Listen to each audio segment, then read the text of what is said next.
Hello दोस्तों, मैं हूँ फ़हीम खान और आप देख रहे हैं पॉडकास्ट हाफ बॉल में मेरे साथ आज मौजूद हैं समी आगाई साहब। समी आगाई साहब भारतीय मुस्लिम विकास परिषद के राष्ट्रीय अध्यक्ष हैं और आज हम इनसे ईरान और इज़राइल युद्ध के बारे में बात करेंगे। हालाँकि हम पहले भी इस विषय पे चर्चा कर चुके हैं, लेकिन आज हमारा जो मुख्य फ़ोकस रहेगा ईरान और ईरान के साथ मुस्लिम देश। मुस्लिम देश उनका साथ क्यों नहीं दे रहे हैं? इस पे चर्चा के लिए हमारे साथ मौजूद हैं समिया गाय साहब। तो समिया गाय साहब, बहुत-बहुत शुक्रिया आपका शो में आने के लिए। जी हाँ। तो सबसे पहला मेरा सवाल यही है कि दुनिया को शांति और अमन चाहिए, है ना? मगर इंसाफ के बगैर शांति आएगी नहीं और आज हम जो जिस माहौल में जी रहे हैं, वो युद्ध का है। तो उसे आप किस तरह से देखते हैं? बहुत-बहुत शुक्रिया आपका मुझे बुलाने के लिए। और मौजूदा दौर में पूरे विश्व के अंदर जो सूरत-ए-हाल है उस पर चर्चा करने के लिए आपने एक बहुत अच्छे विषय का चयन किया है। ईरान और इज़राइल युद्ध पूरे विश्व को एक नई दिशा देने का काम करेगा। सभी साहब, आप कह रहे हैं कि बढ़ती और उभरती हुई एक शक्ति है। तो कहीं ऐसा ही तो नहीं है कि बाकी जो देश है, चाहे अमेरिका हो, चाहे इज़राइल हो, मैं तो कहता हूँ मुस्लिम कंट्रीज़ क्यों ना हो, इस उभरती हुई शक्ति को अ, एडॉप्ट नहीं कर पा रहे हैं। नहीं, देखिए ऐसा है कि अभी वर्तमान में जो ईरान और इज़राइल में युद्ध हुआ, तो ईरान के ऊपर आरोप क्या था? हुँ। बहुत लंबे समय से अमेरिका ईरान को ये चेतावनी देता चला आ रहा था कि वह न्यूक्लियर पावर बनने का प्रयास ना करे। हुँ। और इस जंग की शुरुआत भी इसी बेस पर हुई। अमेरिका के इशारे पर जब उसके सहयोग से इज़राइल ने ईरान पर हमला किया, लेकिन वो हमला करने का उद्देश्य ये था कि जो ईरान के ऊपर आरोप लग रहे हैं कि वो न्यूक्लियर पावर बनाने का प्रयास कर रहा है, जबकि ईरान का कहना ये है कि वो न्यूक्लियर पर रिसर्च कर रहा। मतलब जैसे हम कैसे 400 टन यूरेनियम का जो आरोप लगा हुँ। और जिससे कहीं न कहीं इज़राइल को खतरा पैदा हुआ, क्योंकि सामरिक दृष्टि से ईरान की सीमाएं चारों तरफ फैली हुई हैं और उनमें पाकिस्तान से भी जुड़ी हुई हैं, अफगानिस्तान से भी जुड़ी हुई हैं, यमन से भी जुड़ी हुई हैं, इराक से भी जुड़ी हुई हैं। तो ऐसी परिस्थिति में लेकिन इज़राइल से तो नहीं जुड़ी हुई? नहीं, इज़राइल से नहीं जुड़ी है, लेकिन इज़राइल ये मानकर चल रहा है ना कि भाई अगर ये न्यूक्लियर पावर बन गया तो मुझे खतरा हो सकता है, क्योंकि इराक और इज़राइल का युद्ध भी पहले आपने देखा हो तो सद्दाम हुसैन पर इल्ज़ाम क्या था? सद्दाम हुसैन साहब ने ही यही प्रयास किए थे कि वो न्यूक्लियर पावर बनने के लिए अग्रसर हुए, जिसका परिणाम स्वरूप उनके ऊपर भी इस तरीके के इल्ज़ामात लगे, उनके ऊपर कई पाबंदियां लगीं, लेकिन और हद तक यहाँ हो गई कि उनको फांसी पे लटका दिया गया। लेकिन ये आज तक साबित नहीं हुआ कि इराक जो है न्यूक्लियर पावर बनने की तरफ अग्रसर था। नहीं, न्यूक्लियर पावर की अगर आप बात कर रहे हैं, तो इज़राइल के पास भी है।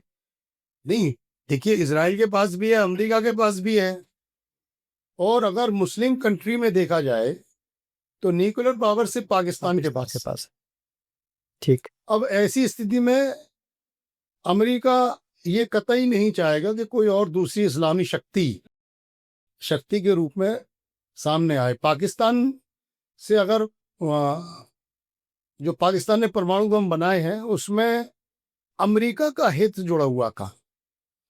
और ये जो पूरी जंग है इसके पीछे सिर्फ और सिर्फ एक मकसद जो मुझे लगता है वो ये है कि अमेरिका को अपने हथियार बेचने हैं। पूरी तरीके से आर्थिक रूप से इस जंग को आप देखिए कि अमेरिका ईरान को उस स्थिति में खड़ा कर देना चाहता है कि ना तो वो उसे मारना चाहता है न जिंदा और ना ही खत्म करना चाहता है। इसका भय दिखाकर जो यूएई का एक जो उनकी अपनी का सोसाइटी है ओआईसी, वो उन मुस्लिम देशों को वो संदेश देना चाहता है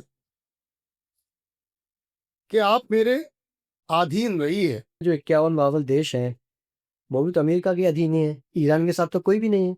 नहीं, देखिए आप बिल्कुल सही कह रहे हैं, लेकिन आपको इस पर गौर से देखेंगे आप, तो क्या आपको नहीं लगता कि ये सारी जो मुस्लिम कंट्री हैं ये अमेरिका के दबाव में क्यों हैं?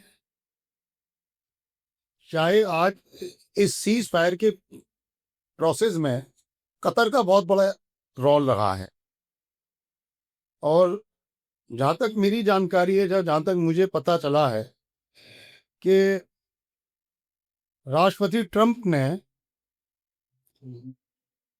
ईरान को मनाने के लिए कतर को आगे किया और इजराइल की जिम्मेदारी अपने ऊपर ले ली कि इजराइल को मैं समझा लूंगा और ईरान से आप बात करिए। जबकि ईरान के राष्ट्रपति जो प्रमुख वरिष्ठ नेता हैं, जो मुख्य हमारे खामेनी अयातुल्लाह अली खामेनी, उन्होंने अपने एक बयान में ये बात कही कि युद्ध जो है वो इजराइल ने शुरू किया है और खत्म हम करेंगे। तो और ईरान ने कभी ये दावा नहीं किया कि वो परमाणु शक्ति बनने का प्रयास कर रहा है, वो सिर्फ ये कह रहा है कि हम इस पर अपने परीक्षण कर रहे हैं अपने। तो आप जो कह रहे हैं कि खामेनी साहब ने ये कहा था कि युद्ध इजराइल ने शुरू किया है, ख़त्म हम करेंगे, तो कहीं इजराइल को कहीं गलत फहमी तो नहीं हो गई थी कि इजराइल ईरान को कभी भी दबा सकता है, लेकिन जो जवाब दिया ईरान ने उसके पीछे यही वजह थी कि सीज फायर करना पड़ा? नहीं, देखिए इसमें जहां तक मेरी जानकारी है, जब हमास ने इजराइल पर हमला किया और जिस प्रकार से इजराइल फिलिस्तीन में बेगुनाह लोगों की जान ले रहा है, और हम लोग मानवता की बात करते हैं, लेकिन माँ, बच्चे, बूढ़े, जवान, यानी किसी पर कोई रहम की बात नहीं हो रही थी। नहीं, तो उधर से भी तो रिहायशी इलाकों में बम फेंके गए थे ना। हाँ, तो रिहायशी इलाकों में मैंने जो देखा गया कि हम एक तरफा बातें क्यों करते हैं। हम इजराइल में जो बच्चों को मारा गया या उनको कैद किया गया या रिहायशी इलाकों में बम फेंके गए, तो वहां भी तो मानवता शर्मशार। ह्यूमन राइट्स की जो बात आप कर रहे हैं, तो सवाल तो यह है कि आज जब से इजराइल का वजूद में आया इजराइल, जब से ये लड़ाई जारी है, और जहां तक मैं समझता हूं कि यासर अराफात सारी जिंदगी भर इन्हीं संघर्षों को झेलते रहे। 7 अक्टूबर का जो हमास ने हमला किया इजराइल के ऊपर, तो इजराइल ये मान के चलता है कि जो हमास और हूती के जो लड़ाकू थे उनको प्रमोट करने में ईरान का बहुत बड़ा रोल था, और ये चिंगारी जो है आगे चलकर एक विकराल रूप धारण कर सकती है।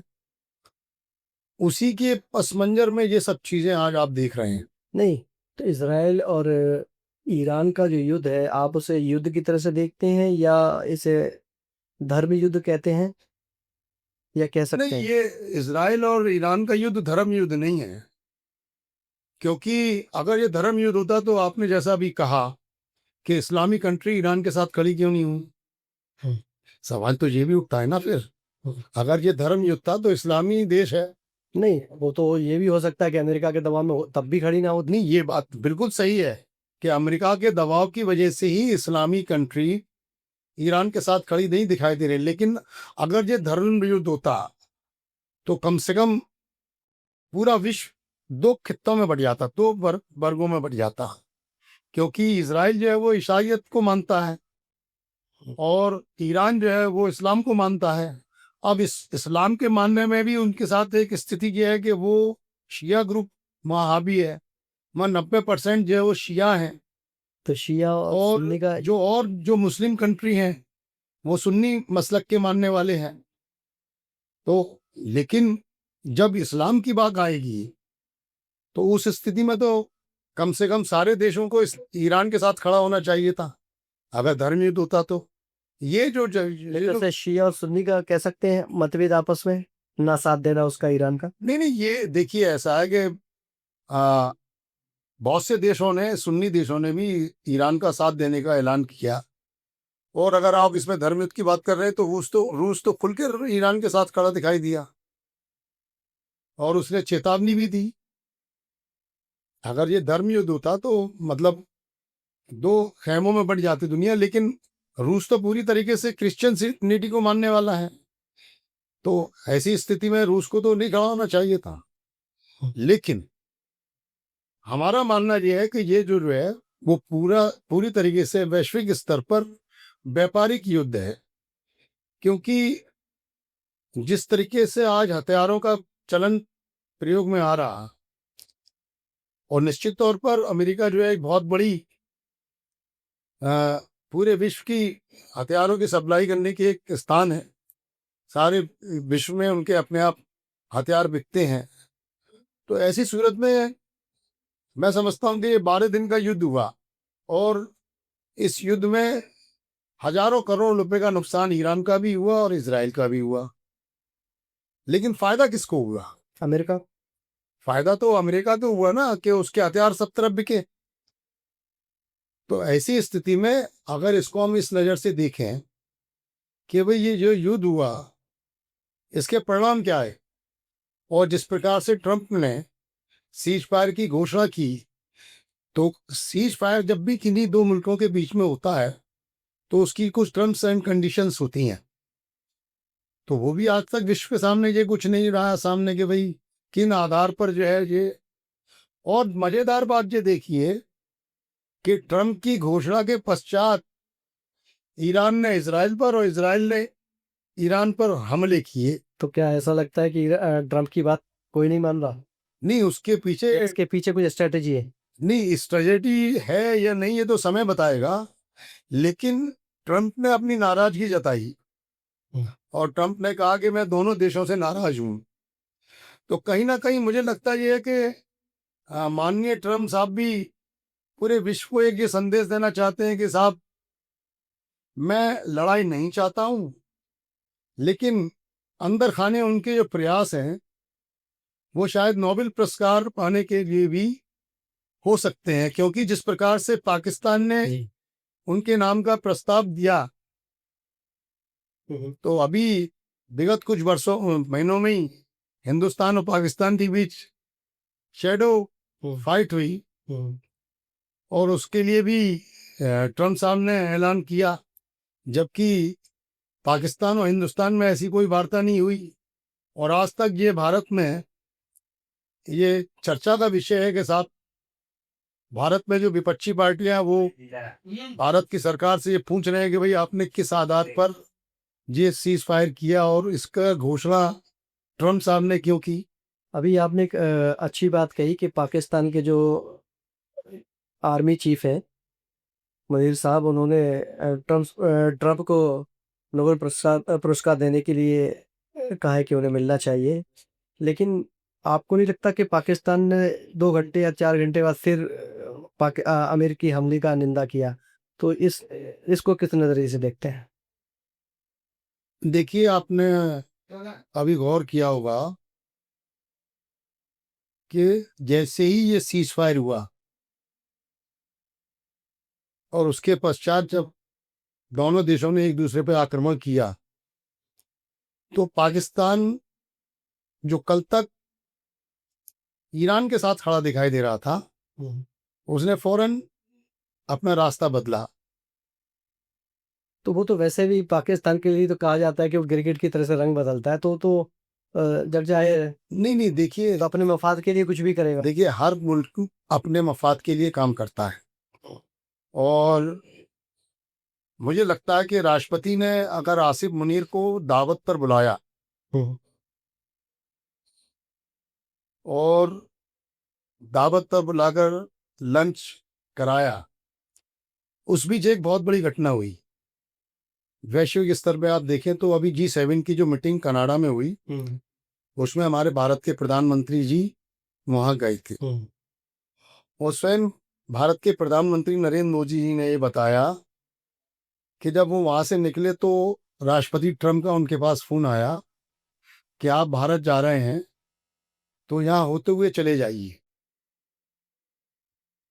मेरा ऐसा मानना है कि शायद ट्रम्प साहब की ये कोशिश रही होगी दोनों को एक टेबल पे बैठाने कि दोनों को एक टेबल पे बिठा के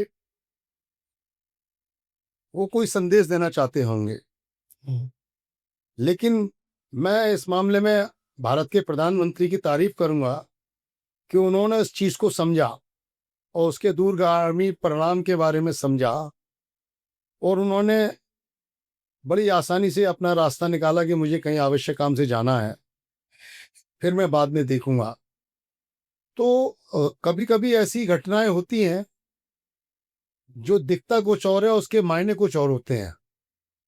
तो ऐसी स्थिति में अमेरिका जो आज पूरे विश्व में अपनी सर्वोच्चता बनाए हुआ है, और मुझे सबसे ज्यादा अगर कहीं आश्चर्य होता है तो वो हमारी जो पूरे विश्व की संगठन UN हो उस पर होता है कि चाहे वो भारत का युद्ध हो, भारत पाकिस्तान का युद्ध हो, चाहे वो इजराइल और ईरान का युद्ध हो, उसकी भूमिका संदिग्ध नजर आती है। मुझे लगता है आप संदिग्ध शब्द का इस्तेमाल कर रहे हैं, मुझे तो लाचार शब्द इस्तेमाल करना चाहिए। नहीं, ये आप कर सकते हैं, लेकिन मैं उसमें ये कहना चाहता हूं कि 8 दिन युद्ध चला, और 8 दिन युद्ध के बाद संयुक्त राष्ट्र महासचिव गुटरेस जी को ये याद आया कि शांति के लिए ये युद्ध बंद होना चाहिए। 8 दिन तक वो खामोश रहे। अब किन कारणवश वो खामोश रहे, क्या कोई प्रेशर था? या कोई प्रेशर था उनके ऊपर, ये तो वही बता सकते हैं। लेकिन हाँ, पूरे विश्व की एक संस्था है, और जब इस प्रकार के प्रकरण सामने आते हैं तो कहीं ना कहीं संयुक्त राष्ट्र की भूमिका बहुत ही महत्वपूर्ण हो जाती है। अच्छा ठीक है, अब हम भारत की बात करें। भारत के रिश्ते ईरान से बेहतर थे और इजराइल से भी बेहतर थे। लेकिन अब जो युद्ध हुआ है उसमें हम हमारे रिश्ते को लेकर के कुछ कन्फ्यूजन पैदा किया गया कि हम ईरान के साथ नहीं, इजराइल के साथ हैं। आप इसे किस नजरिए से देखते हैं? देखिए, भारत के जहां अपने हित है उसको उसके लिए अपने काम करना चाहिए, और सामरिक सामरिक दृष्टि से हमारे लिए दोनों ही देश बड़े महत्वपूर्ण हैं। महत्वपूर्ण क्यों है? क्योंकि हम ईरान से तेल और गैस लेते हैं। हम भी तो कुछ देते हैं। नहीं, हमारे यहाँ से जो जाता है वो अलग चीज़ है, लेकिन ईरान से जो हम चीज लेते हैं तेल और गैस, और इजराइल से हम टेक्नोलॉजी पाते हैं। तो भारत तो जो है बैलेंस बना के काम कर रहा है, और ना काहू से दोस्ती ना काहू से बैर वाली कहावत को अगर मैं कहूँ तो हमारे लिए सामरिक दृष्टि से क्या महत्वपूर्ण हो सकता है। चलिए, ये तो हमारी पॉलिसी रही है गुटनिरपेक्षता। नहीं, क्योंकि उसके पीछे भी एक रीजन ये है कि हम फिलिस्तीन का भी समर्थन करते हैं और इजराइल का भी समर्थन करते हैं। जबकि जग जाहिर है कि फिलिस्तीन और इजराइल की स्थिति क्या है पूरा दुनिया जानती है, लेकिन हमारी प्रतिबद्धता हमारे देश के प्रति ज्यादा है, और हमारे देश का हित किस में सदेगा हमें उस पर गौर करना चाहिए। अच्छा, अभी जो युद्ध शुरू हुआ था तब भारत सरकार की खामोशी रही कि क्या बोलना चाहिए क्या नहीं बोलना चाहिए। उसे लेकर के सोनिया गांधी ने एक लेख भी लिखा भारत की फॉरेन पॉलिसी को लेकर के। तो उस उसे किस नजरिए से देखते हैं? देखिए, सोनिया गांधी ने जो जिस परिप्रेक्ष्य में वो बात अपनी कही, मैं समझता हूं कि हमारी जो पॉलिसी रही है इससे पूर्व की सरकारों की, वो फिलिस्तीन के समर्थन में ज्यादा रही। और जिस प्रकार से इंदिरा गांधी यासर अराफात साहब को सम्मान देती थी और फिलिस्तीन को मान्यता देने में भी बड़ी अग्रसर रही। तो कांग्रेस पार्टी की अपनी ये सोच हो सकती है। लेकिन बीजेपी कहती है कि कांग्रेस वोटों के लिए कर रही है। अब देखिए, ये तो राजनीतिक सोच का मामला है। मैंने अभी कहा कि हमारे भारत के हित में क्या है, ये सरकारी स्तर पर सरकार सोचती है। बाकी राजनीतिक पार्टियां क्या सोचती हैं, ये उनका अपना एक निर्णय हो सकता है। लेकिन वर्तमान में जो ये परिस्थितियां हैं, तो हम तो इसमें तटस्थ भूमिका में रहें, वो ज़्यादा हमारे लिए महत्वपूर्ण है। लेकिन 2014 के बाद आपको खुद नहीं लग रहा कि हम तटस्थता से थोड़े से अलग हट, नहीं, निश्चित तौर पर ये जो सरकार खासकर मैं फिलिस्तीन और इसराइल की बात कर, ये जो सरकार है, इसका झुकाव ज्यादा जो है वो इसराइल की तरफ दिखाई देता है। तो हमें फायदा भी तो हो रहा है ना उससे। नहीं, अब फायदे नुकसान तो देखिए, जब हम वैश्विक स्तर पर कोई निर्णय लेते हैं तो हमेशा ये ध्यान में रहता है कि इसके दूरगामी परिणाम क्या होंगे और हमारे देश के हित में क्या रहेगा। 2014 से पहले जो भी सरकारें रहीं, वो शायद इजराइल को इतनी मान्यता नहीं देती थी, इतनी फिलिस्तीन के लिए वो तत्पर रहती थी। लेकिन परिस्थितियां सदैव एक सी नहीं होती हैं।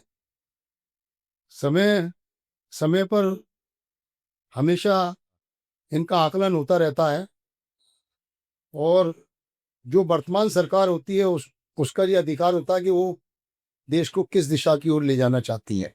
इसराइल और ईरान का जो युद्ध है, उसका असर आप भारत पर कितना देखते हैं और क्या देखते हैं? देखिए, भारत का असर की बात है तो मैं समझता हूं कि आज विश्व की चौथी अर्थव्यवस्था के हम दौर में भारत ने ये पूरे विश्व के सामने साबित किया है कि अब किसी का मोहताज नहीं है। और ऐसी स्थिति में चाहे वो इराक या ईरान या अन्य मुस्लिम देशों का इजराइल से टकराव जो होता है, तो हम इस नतीजे पे पहुंचते हैं कि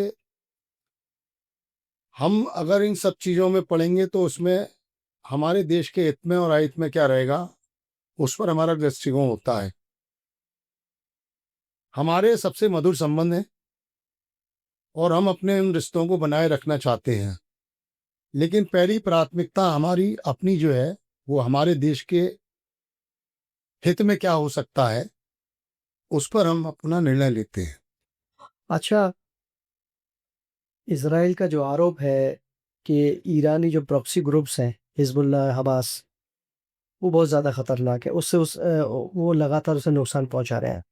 और एक तरफ हम बात करते हैं कि इसराइल हमले क्यों कर रहा है, तो हमें बैलेंस में बात क्यों नहीं करनी चाहिए? हमें दोनों तरफ देखना चाहिए कि हमास और हिजबुल्लाह इसराइल को नुकसान पहुंचा रहा है। नहीं, देखिए, इसमें अगर आप इसको सामरिक सामरिक दृष्टि से आप देखेंगे तो मैं समझता हूं कि इसमें इजराइल ज़्यादा अग्रसर दिखाई देता है, क्योंकि जिस प्रकार से वो फिलिस्तीन के नागरिकों पर अत्याचार कर रहा है, उसके रिएक्शन में हिजबुल्लाह और हमास सामने आते हैं। टेंशन क्या है ईरान और इसराइल की? बेसिक टेंशन क्या है? लोग अभी तक समझ नहीं पा रहे हैं उसके कि हकीकत है क्या। कोई कहता है धर्म युद्ध है, कोई कहता है कि प्रॉक्सी ग्रुप की वजह से वो अटैक कर रहा है। अटैक तो दोनों तरफ से हो रहे हैं। नहीं, मैंने अभी आपसे पिछली उसमें भी दोहराया था कि ये धर्मी युद्ध होता तो सारी इस्लामी कंट्री ईरान के साथ खड़ी होती और जितनी गैर इस्लामी कंट्री है वो इसराइल के साथ खड़ी होती। लेकिन ऐसी स्थिति तो कहीं सामने नहीं आई। लेकिन ईरान तो कहता ही है ना कि इसराइल को जीने का हक नहीं। नहीं, ये तो सन 2007 में और जो हमला हमास ने किया था उससे पहले 1989 में, जिस टाइम इस्लामिक क्रांति ईरान में हुई और जिसमें सर्वोच्च नेता आयतुल्लाह खुमैनी साहब उभर कर आए और उन्होंने उसको एक नया रूप दिया, एक नया शेप दिया ईरान को, तो उस टाइम भी उन्होंने ये कहा था हम्म, अयातुल्लाह खुमैनी कि ये हमारे लिए ज़्यादा खतरनाक है और इसका वजूद भी हमारे लिए खतरनाक है। तो क्या तो उसी परंपरा को ध्यान में रखते हुए इजराइल की जो समस्या है, ईरान के और इराक के जो सब आपने देखा होगा, तो ईरान उसी चीज को मान के चल रहा है आज तक। नहीं, तो ईरान जब मान के चल रहा है कि मैं इसका वजूद खत्म कर दूंगा, तो इसराइल को भी तो इसराइल भी हक रखता है ना अपनी नहीं, सुरक्षा के लिए। देखिए ऐसा है, इजराइल अनऑथराइज तरीके से एक देश बना है, क्योंकि जिस प्रकार से विश्व में घटनाएं हुई और इसराइल का वजूद सामने आया, लेकिन उसका सबसे बड़ा कोई अगर पैरोकार है तो वो है अमेरिका। हम्म, और मैं समझता हूं कि जिस प्रकार से एक तरीके से इसको छोटे हल्के शब्दों में कहा तो अमेरिका अपनी चौधराहट पूरी दुनिया पे चाहता है, हम्म, तो उसका वो एक प्यादा है इसराइल। हम्म, और आपने देखा होगा कि इसराइल के झगड़े लेबनान से, कभी इराक से, कभी यमन से, या कभी कतर से, मतलब स्थिति ये है कि ईरान मतलब इसराइल जो है कहीं ना कहीं किसी ना किसी से युद्ध में फंसा ही तो रहता है। ये कह सकते हैं कि अमेरिका इसराइल के कंधे पे बंदूक रख के चला रहा है। निश्चित तौर पर इसको इस ढंग से देखा भी जा सकता है। अच्छा, दूसरा सवाल मेरा ये है कि ईरान उभरती शक्ति तो है ही है, ठीक है। ऐसे में कोई भी मुस्लिम कंट्रीज हो, चाहे इराक हो, ईरान हो, सऊदी अरब हो, या कतर, बहरीन, जो भी हो, वो ईरान को उभरता हुआ नहीं देखना चाहता, उससे जलन है शायद, मुझे लगता है इसीलिए साथ नहीं देते। नहीं, मेरा मानना यह है कि ये सब अमेरिका के पिट्ठू हैं। क्योंकि ईरान ने अपने आप को ऐसा पेश किया कि वो मुस्लिमों का हितैषी है। बात हितैषी और अहितैषी होने की नहीं है। जितने आपने सऊदी अरबिया, कतर, इन सब के नाम गिनाए, अभी इसी जंग में, इसराइल और ईरान जंग में, आपने देखा होगा कि ईरान ने कतर पर जो अमरीकी बेस थे उस पर भी हमला किया। हम्म, तो क्या आप ये मानते हैं कि कतर में जो हमला हुआ वो गैर मुनासिब था? क्योंकि जिस प्रकार से अमेरिका ने खुलकर इसराइल के समर्थन में ईरान पर हमले किए, और अमेरिका के जो एयरबेस या और जो भी अपने कतर में, जॉर्डन में, हम्म, यमन में, जहां उनके अपने बेस बने हुए हैं, तो ये सब जो मेरा अपना मानना है कि ये सब चीजें बड़ी गौर करने वाली हैं कि जितनी मुस्लिम कंट्रियों में अमेरिका अपना दखल रखता है, उसी का परिणाम है कि ये मुस्लिम कंट्रियां ईरान के साथ खड़ी दिखाई नहीं दी। हम्म। अन्यथा जिस प्रकार से आप कह रहे हैं कि भाई ये एक धर्म युद्ध है, तो धर्म युद्ध अगर होता तो सब एक साथ होने चाहिए थे। अच्छा, एक सवाल और आता है, बहुत सारे लोग कह ये बहुत सारे लोग कहते भी हैं, खासकर पॉलिटिकल पार्टीज जो उस विचारधारा की हैं, कि दुनिया को एक तरफा कहानी सुनाई जा रही है। जैसे कि हमास और हिजबुल्लाह अगर इजराइल पर अटैक करता है, तो उसको ज्यादा लेकर के लोग रिएक्ट नहीं करते। जब इजराइल किसी पर अटैक करता है, तो उसका रिएक्शन ज्यादा आता है, लोग कहते हैं कि ये ह्यूमन राइट्स का उल्लंघन हो रहा है। तो आप एक तरफा कहानी तो नहीं है कहीं ये? नहीं नहीं, ऐसा नहीं है। ऐसा होता तो आज आप ये देखिए कि हिजबुल्लाह या हमास या हूती, ये जितने भी संगठन हैं, और जिस प्रकार से पूरे विश्व को ये संदेश दिया जा रहा है कि भाई ये इसराइल को नुकसान पहुंचाते रहते हैं, जिसके बदले में ईरान मतलब इसराइल जो है अपनी सामरिक सुरक्षा को ध्यान में रखते हुए ये कार्रवाइयां करता है, तो ये प्रोपेगेंडा है। मैं इस बात को इस ढंग से भी देख सकता हूं कि जिस टाइम सद्दाम हुसैन एक शक्ति के रूप में उभर रहे थे, तो उनके खिलाफ भी यही दुष्प्रचार किया जा रहा था कि इराक जो है वो न्यूक्लियर पावर शक्ति बनने के लिए काम कर रहा है। और ये प्रोपोगंडा लगातार जब तक चलता रहा, जब तक कि सद्दाम हुसैन को फांसी पर नहीं लटका दिया गया। तो ईरान को लेकर के भी तो यही था और कि अभी भी मैं वही मेरे बाहर आऊंगा उस पर, और अभी भी आपने देखा होगा इस युद्ध के अंदर भी राष्ट्रपति ट्रंप ने कहा था कि हम सत्ता परिवर्तन करा देंगे ईरान में, रेजिम चेंज कर देंगे। और अयातुल्ला अली खमेनी को हम जो है दुनिया से विदा कर देंगे। मैं एक लीडरशिप नहीं, ईरान में एक ईरान में जो एक नई लीडरशिप पैदा की जाएगी। तो कहीं ना कहीं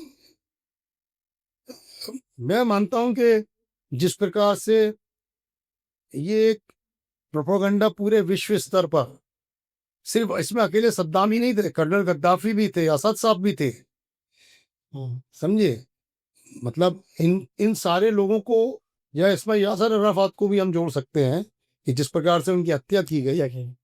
तो ये जो लोग इनकी हत्याएं की गई, या इनको किसी प्रकार के षड्यंत्र के तहत मार दिया गया, तो उसका सीधा सीधा जो हम समझते हैं कि परिणाम यह है कि इस्लामी जो कंट्रीज हैं उनको अपने मातहत रखा जाए। अच्छा, अभी आप कह रहे हैं कि परमाणु जो हथियार बनाने की जो बात चल रही है, न्यूक्लियर पावर बनने की, ये तो इज़राइल के पास भी है, तो अमेरिका को वहाँ तो दिक्कत नहीं है, और अमेरिकी एजेंसी भी मना कर चुकी है कि ईरान में ऐसा कुछ भी प्रोग्राम नहीं है, उसके बाद भी अटैक किया गया। नहीं, वैश्विक स्तर पर एक वो संस्था है जिसने ये खुलेआम ये बात कही है कि ईरान इस प्रकार की कोई गतिविधि में संलिप्त नहीं है। तुलसी गौवार। जो आरोप हम्म, लगाया जा रहा है कि वो न्यूक्लियर वेपन्स बना रहा है। हम्म। अब देखने वाली बात यह है कि अभी आपने कहा कि साहब इजराइल न्यूक्लियर पावर है लेकिन वो सीटीवीटी साइन तो किया और उससे किसी को कोई तकलीफ नहीं है। तो अब मैं मानता हूं कि विश्व का कोई भी देश हो, वो सदैव इस बात के लिए तत्पर रहता है कि भाई हम अपने देश को किस प्रकार से तरक्की के रास्ते में ले जाएं, और उसके लिए जो भी वो प्रयास कर सकता है वो करता है। अब आज अगर ईरान, मैं ये मानता हूं कि अगर ईरान न्यूक्लियर वेपन्स का परीक्षण ही कर रहा है या रिसर्च कर रहा है, तो उसके पीछे कहीं ना कहीं उसका उद्देश्य यही होगा कि हम अपने देश को शक्तिशाली बनाएं, ताकि हमारे ऊपर कोई इस प्रकार का अटैक करे तो हम उसको उसका उसी ढंग से जवाब दे सकें। लेकिन शायद अमेरिका को ये पसंद नहीं है। अभी ईरान और इजराइल युद्ध के बीच में देखने को मिल रहा था कि पाकिस्तान कोशिश कर रहा था कि इस्लामिक कंट्रीज को साथ मिला करके ईरान की मदद की जाए, लेकिन ऐसा हो नहीं पाया। नहीं, मैं समझता हूं कि अगर पाकिस्तान के अगर इतने गंभीर प्रयास होते तो उसके कुछ सार्थक परिणाम आते। जहां तक मेरी जानकारी है कि पाकिस्तान द्वारा ऐसा कोई गंभीर प्रयास नहीं किया गया, और जग जाहिर है कि, और अभी आपने देखा भी होगा आसिम मुनीर अमेरिका होके आए हैं, और सबको मालूम है कि पाकिस्तान को जो है अमेरिका का बरद हस्त हासिल भी है। तो ऐसी सूरत में पाकिस्तान कैसे प्रयास कर सकता है सारी इस्लामी कंट्री को इकट्ठा? दिखाने के लिए तो कर ही रहा था। नहीं, दिखाने को तो देखिए इसके कोई ज्यादा अच्छे रिजल्ट नहीं मिलेंगे आपको कि आप दिखाएं, दुनिया को कुछ दिखाएं। क्योंकि अभी आप देखिए, अभी तक तो ईरान की बात जो आप कह रहे हैं कि साहब पाकिस्तान साथ में खड़ा था, लेकिन जैसे ही सीज फायर हुआ और इजराइल के ऊपर ईरान ने हमला किया, तो फौरन पाकिस्तान ने रास्ता बदल लिया। तो ऐसी सूरत में आप जो कैसे कह सकते हैं कि भाई ये पाकिस्तान जो है सारी इस्लामिक कंट्री को इकट्ठा करने के प्रयास कर रहे थे। अच्छा, अभी मेरा सवाल फिर वही है कि अभी युद्ध के बीच में 21 मुस्लिम कंट्रीज ने इजराइल की निंदा की थी, है ना? तो क्या लगता है कि 2016 में जो ईरान और सऊदी अरब के बीच में जो मतभेद हुए थे, वो राजनीतिक सारे रिश्ते तोड़ लिए थे, और अभी कुछ दिन पहले चीन ने दोनों को मिलाया भी था, लेकिन क्या लगता है कि लंबी चलेगा ये सारा रिश्ते?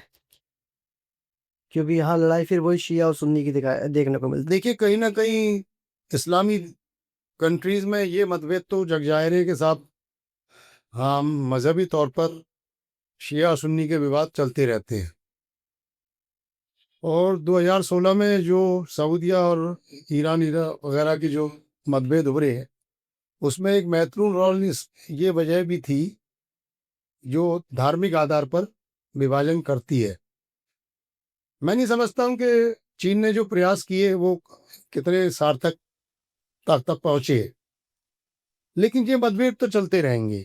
अगर सार्थक प्रयास होते तो मुझे लगता है कि अमेरिका हम नहीं ना कर पाता, क्योंकि सारी जमीन तो उसी की इस्तेमाल कर रहा है वो। आपकी बात सही है, लेकिन मैंने कहा ना कि वो ये जो इस्लामिक कंट्रीज के अपने मतभेद हैं, ये तो चलते रहते हैं। अच्छा, मेरा आखिरी सवाल ये है कि अगर ईरान और इजराइल के बीच में लंबा युद्ध चलता है तो भारत को किसकी साइड लेनी चाहिए? देखिए, इससे पूर्व भी आपने इसको सवाल किया था। हमारा मानना यह कि भारत को अपने हितों को ध्यान में रखते हुए किसी भी निर्णय पर पहुंचना चाहिए। हमारे लिए दोनों ही सामरिक दृष्टि से दोनों ही महत्वपूर्ण हैं। जैसा मैंने कहा कि हम तेल और गैस ईरान से लेते हैं, लेकिन टेक्नोलॉजी हम इजराइल से लेते हैं। हाँ। तो इन दोनों के झगड़े में हम क्यों पड़े? हमारे रिश्ते तो जिस प्रकार से हैं, और चाबहार पोर्ट आपने देखा होगा जहाँ से हमारी बहुत बड़ी मदद मिलती है हमको ईरान से। तो इन सब चीज़ों को देखते हुए हमें बैलेंसिंग रूप से चलना चाहिए। और मैं एक बात अवश्य ये कहना चाहता हूँ कि जंग किसी मसले का हल नहीं है। विश्व में किसी भी देश के बीच जंग हो, ये कुछ एक मसले का हल नहीं है। जंग तो खुद एक मसला है। तो इस युद्ध से या इस सीज फायर से क्या लगता है कि खामेनेई की सत्ता बच गई? नहीं, खामेनेई ने अपने आप को साबित किया है अमेरिका के सामने। जो इजराइल मान के चल रहा था कि हम खामेनेई को तख्ता पलट देंगे, या जो अपने प्रयास कर रहा है न्यूक्लियर पावर के लिए, तो मैं समझता हूं कि ईरान को इतना नुकसान नहीं पहुंचा। जहां तक 400 टन यूरेनियम की बात है, तो वो अभी तक उसके पास है, और वो जो है अपने इस न्यूक्लियर पावर को बनाने के लिए गंभीर प्रयासरत है, और एक शक्ति के रूप में अपनी पहचान बनाने के लिए वो काम कर रहा है। चलिए, बहुत बहुत शुक्रिया सभी साहब, आपने हमें इतना टाइम दिया, और फिर किसी नए टॉपिक पे आपसे गुफ्तगू होगी।